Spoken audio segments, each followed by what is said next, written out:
In this video, I want to talk about the tremendous upswing we've seen in technology over the last 18 months in the real estate sector. A lot of people have been saying, hey, just going to need that iBuyer to buy your house. Real estate professionals are obsolete. What do you think? Let's get into it.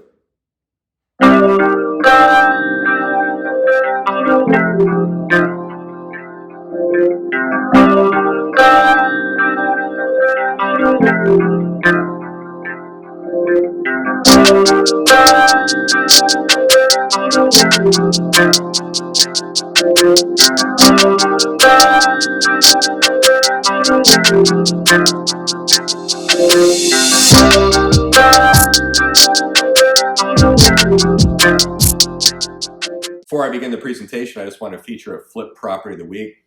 Fix and flips are something we're passionate about. We've done 127 since 2003. So when Harry Met Sally star Meg Ryan has introduced a buyer to her Montecito, California home. The actress bought a coastal retreat in February 2020 for about $5.5 million and quickly added her own personal touches. And months later, she flipped the property for a hefty $13.25 million. Nicely done, Meg Ryan. So well, that's pretty fast what she did there, and just put her personal touch on it. Only about 18 months after she bought it for $5 million in the laid back but endlessly posh Santa Barbara County neighborhood of Montecito. Spent a lot of time up there with working up there as well as clients. Meg Ryan is already done with the place and moved on to another projects. Records reveal she quietly sold the house in the off-market deal for the whopping $13.23 million. And for you mathematically challenged folks like me, that's about $8.3 million. Profit, of course, before carrying costs, renovation fees, and taxes and realtor commissions. So on that note, people are saying we don't need real estate professionals anymore. Since the pandemic, as we all know, much of life has moved online during the pandemic, and it became true for even the most tangible of goods, real estate. And some people were licking their chops, seeing an opportunity that the entire industry would move online during COVID-19. There's no need for real estate professionals anymore, folks. We can just buy that house online, piece of cake, right? So over the past 18 months, virtual walkthroughs, three-dimensional tours have replaced many in-person showings and open houses. Even closing paperwork has moved online, propelling the industry through the pandemic. So a lot of changes. I think overall the real estate professionals adapted very well to the changes. This new environment had led some to ask whether the real estate agent profession is becoming obsolete. There's been a lot of articles, I read through them, that brokers and real estate is going to change dramatically. So, why should someone pay an agent when they can browse just properties online or reach buyers directly through an app? We don't need agents or brokers anymore. It's a waste of time. The reality, ladies and gentlemen, however, is that the modern technology is making agents and brokers becoming even more essential, not less, overall. And of course, especially in the luxury market. So before the pandemic, home buyers and sellers were experimenting with a new online model of real estate, instant buying or iBuying. Everyone wanted to get into the iBuying game. Some of the iBuyers we all know, like Open Door, Redfin, Zillow got into the game. They're household names. So basically, after the seller uploads pictures, basic details about their home to one of these sites, and the company makes an offer if they want to go that way. And when the seller agrees, they can sell their home to the iBuyer without, of course, having to show their house, prepare it for open houses, and just close the deal. So what is that? There is a convenience factor, but there's a downside. But do-it-yourself home buying and selling can be very overwhelming. The iBuyer and the widespread proliferation of real estate technology, what has that done to the consumer? The consumer has been overloaded with massive amounts of information. Knowing what to do with that information is a different, matter altogether, of course. So hiring an expert with deep knowledge of the local market in a sincere way, also having a strong back end and technology and a company that's supporting them on the back end, is the best and perhaps only way for a buyer to win a bidding war on top of that, or avoid overpaying for a home. That's why you hire a real estate professional. So in a 2020 study, more than half of buyers said that agents help them, get more information than they would otherwise would have from online portals, which save them significant amounts of time, money, and stress trying to do it themselves. So having that interaction with a human being is still badly needed. So sellers, meanwhile, have learned that a real estate professional can stage their property, of course, elegantly and market it more effectively to far wider pool of prospective buyers than they otherwise would reach on their own, or even through an established iBuyer, as well as the agent and brokers in the community. They have relationships with other brokerages to let them know what's going on in the market and the back end support. So real estate agents welding the latest technology from, of course, drone photography and targeted digital advertising can ensure a seller gets the best price possible. And of course, their negotiation skills, which is most important. So the difference can be thousands and thousands of dollars. A collateral analytics study found that the iBuyers, they charge more in fees. They charge more in fees, and they garner lower price sales than agents. That ends up costing the seller roughly about 15.2 to 16% of their home's price. In contrast, your typical broker fees cost the seller less than half that. So you have a convenience to saving money, getting more for your home. At the same time, some iBuyers are finding that they can't respond fast enough to the shifts in the real estate market. So we all know right now, last couple of weeks, what happened to Zillow and its home buying business last week, after determining that it was unable to predict future pricing of homes to a level of accuracy that makes it safe business. So that was in the words of the CEO. They were paying way over market value for homes and realizing how important it is to have a deep understanding of the market and not buy on emotion. Just looking at algorithms all day. You got to have feet on the ground, man. So they've just buried their iBuying program, Zillow, and laid off a ton of workers. Zillow offers, citing, basically said the market volatility, lack of necessary human resources, and a $420 million Q3 loss among the reasons for its decision. Zillow Offers represents an uncharacteristic failure for the industry giant, known for their free and easy access to nearly every real estate listing in the country.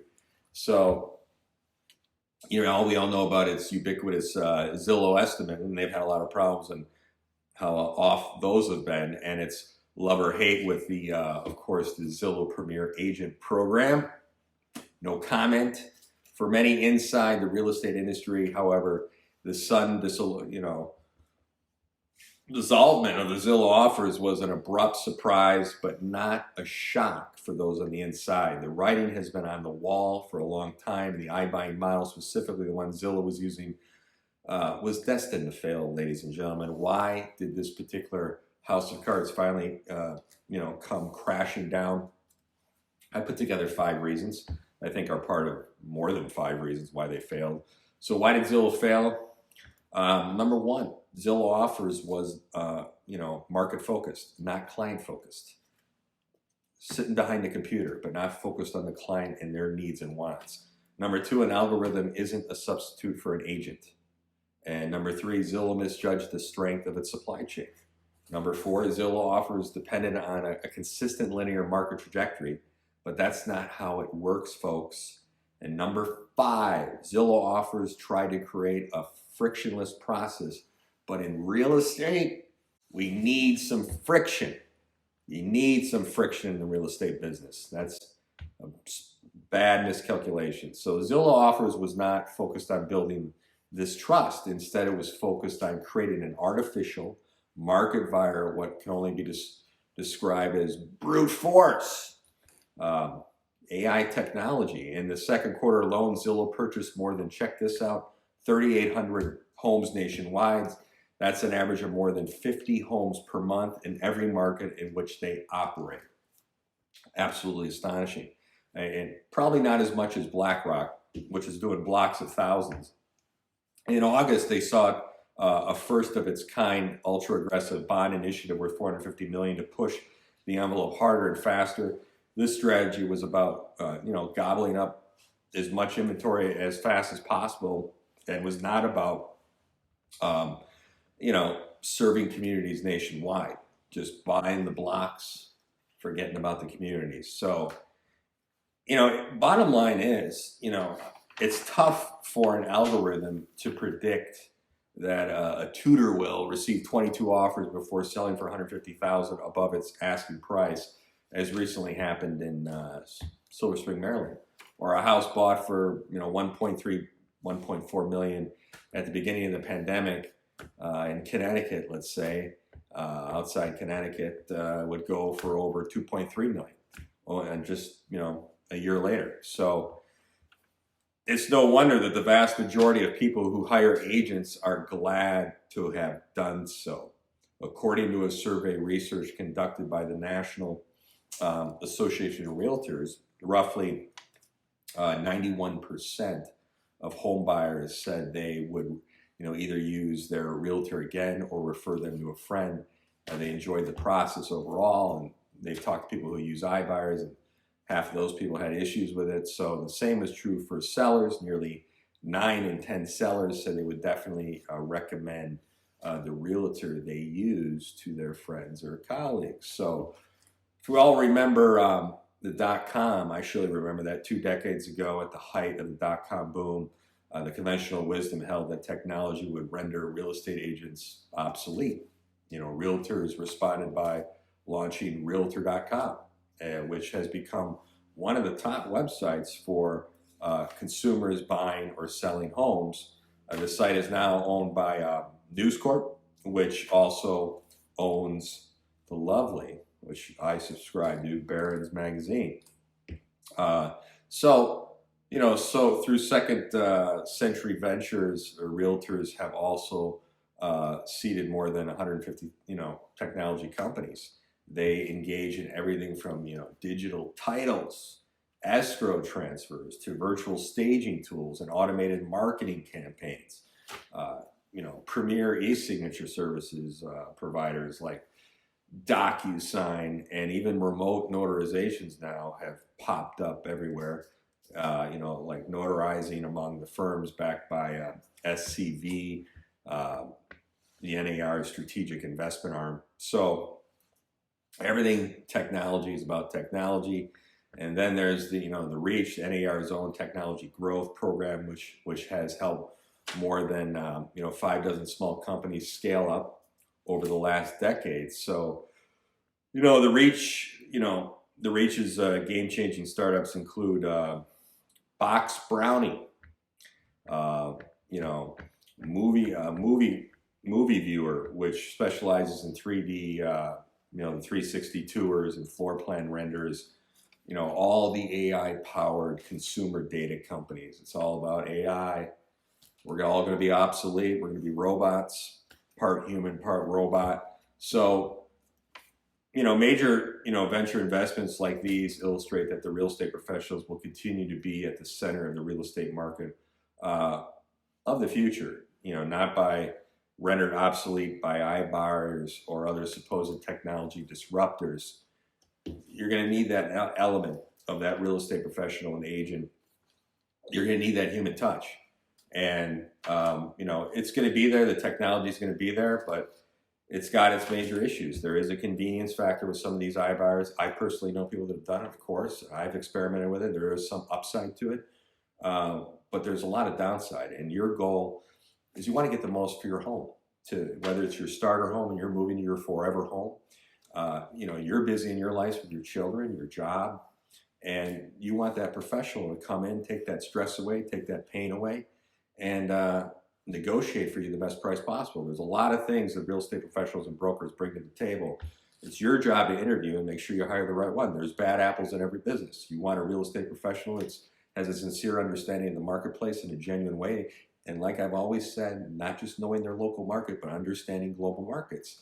And also their sales negotiating skills. You don't want just a courier who takes an offer and brings it to the seller or buyer. You want someone that's going to negotiate on your behalf and work with you and walk you through every step of the process, understanding of all the contracts and agreements. So if you have any questions, and just a killer shark who has your best interest and needs at heart. And an iBuying program, when you consider all that, for one of the biggest purchases in your life, that's why it's a profession.